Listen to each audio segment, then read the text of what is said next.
আমাদের পুলিশের ভাইয়েরা নিরপরাধ, তাদেরকে ব্যবহার করা হয়। আমাদের গোয়েন্দাগিরি করতে গিয়েছিল।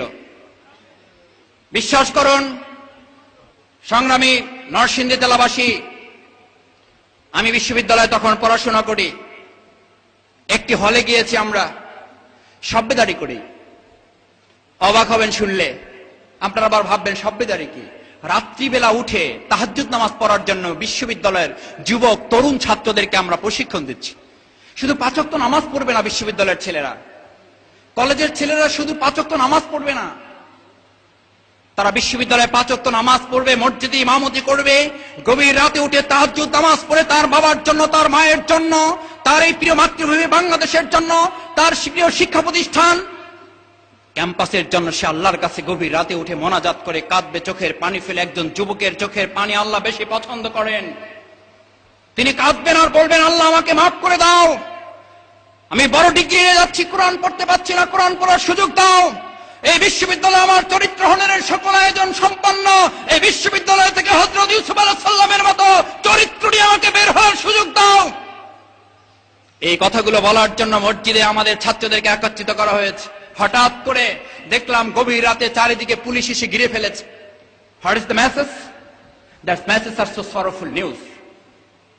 দুঃসংবাদ। আমাকে সে বলল, মাসুদ ভাই খবর খারাপ, কি হয়েছে? পুলিশ চারদিক থেকে ঘিরে ফেলেছে, আমাদেরকে গ্রেফতার করা হবে। কেন? বলছে যে আমরা নাকি এখানে অস্ত্র ট্রেনিং দিতে এসেছি, আমাদের সম্পর্কে খবর দেওয়া হয়েছে উপর থেকে। পুলিশ এসে বলছে কোথায় তারা? বলছে মসজিদে। এখান থেকে গার্ডম্যানকে জিজ্ঞেস করা হয়েছে কোথায় তারা? বলছে যে কিছু ছাত্র মসজিদে আছে, তারা ওখানে নামাজ পড়তেছে। বলছে কেন? তারা নাকি অস্ত্র প্রশিক্ষণ দিচ্ছে রাত্রিবেলা সবাইকে একত্রিত করে। বলছে তা জানি না স্যার, তবে তার শুনেছি তারা নামাজ পড়ার জন্য এসেছে। আমাদের পুলিশের ভাইয়েরা নিরপরাধ, তাদেরকে ব্যবহার করা হয়। উপর থেকে প্রেসার ক্রিয়েট করা হয়েছে, অস্ত্রবাজি করে গ্রেপ্তার করে নিয়ে আসো তাদেরকে। শিবিরের সন্ত্রাসীরা, অস্ত্রধারী ক্যাডাররা মসজিদে জড়ো হয়েছে, অস্ত্র প্রশিক্ষণ দিচ্ছে। মসজিদে গিয়েছে, গিয়ে দেখে অন্ধকার। সন্দেহ হলো ঠিকই আছে, আবার শুনে কান্নার শব্দ। How so strength? কান্নার শব্দ কেন? একজন আর একজনকে জিজ্ঞেস করতেছে কাঁদতেছে কেন? বলছে স্যার ইনফরমেশন কারেক্ট। বলছে কেন? বলছে অস্ত্র প্রশিক্ষণ দিতে গিয়ে একজন আর অস্ত্রে কস ফেলে সম্ভবত আর একজন মারা গেছে, এই জন্য কাঁদতেছে স্যার। বলছে তাহলে তো ইনফরমেশন যদি কারেক্ট হয় তাহলে উপরে সংবাদ দাও, স্যারকে বলো যে স্যার ইনফরমেশন কারেক্ট, অস্ত্র সহ সন্ত্রাসীরা আমাদের হাতে জিম্মি, একটু পরে অপারেশন শুরু করব, এই অপারেশনের সাথে আমাদের প্রমোশন ডিমোশন জড়িত আছে, স্যার আপনি নিজে আসেন। স্যার লোভ সামলাতে পারে না, স্যার নিজে চলে আসছে। এসে বলছে যে start operation and go ahead, just march and cut off. গ্রেপ্তার শুরু হবে। লাইট জ্বালানো হয়েছে, লাইট জ্বালানো হলো। নাটকের পরিবর্তন। পুলিশের কমিশনার মসজিদের ওই যুবক তরুণগুলোর দিকে তাকিয়ে দেখল, তরুণ যুবকেরা কারো হাতে কোরআন শরীফ, কারো হাতে তসবিহ, কারো হাতে হাদিস, কারো হাতে ইসলামী সাহিত্য। বাচ্চা ছেলেরা যেমন চিৎকার করে কান্নাকাটি করে, সেরকম করে মসজিদে কিছু যুবকেরা কাঁদতেছে আর বলতেছে, আল্লাহ আমার বাবা মা আমার জন্য টাকা পাঠায়, আমি তার জন্য কিছু করতে পারি না। ওকুল রাব্বির হামহুমা কামা রাব্বায়ানি সগীরা। আমার বাবা আমার মাকে তুমি সুখে শান্তিতে বাড়িতে রাখো, আমি তার খেদমত করতে পারি না, আমি তার কাছে যেতে পারি না, তার যদি কোনো কষ্ট হয় আমি তা সহ্য করতে পারবো না। এই বিশ্ববিদ্যালয়ে আমি বাংলা পড়েছি, ইংরেজি পড়েছি, কোরআন শিখতে পারিনি, আল্লাহ তুমি আমাদেরকে মাফ করে দাও, কোরআন শেখার সুযোগ দাও।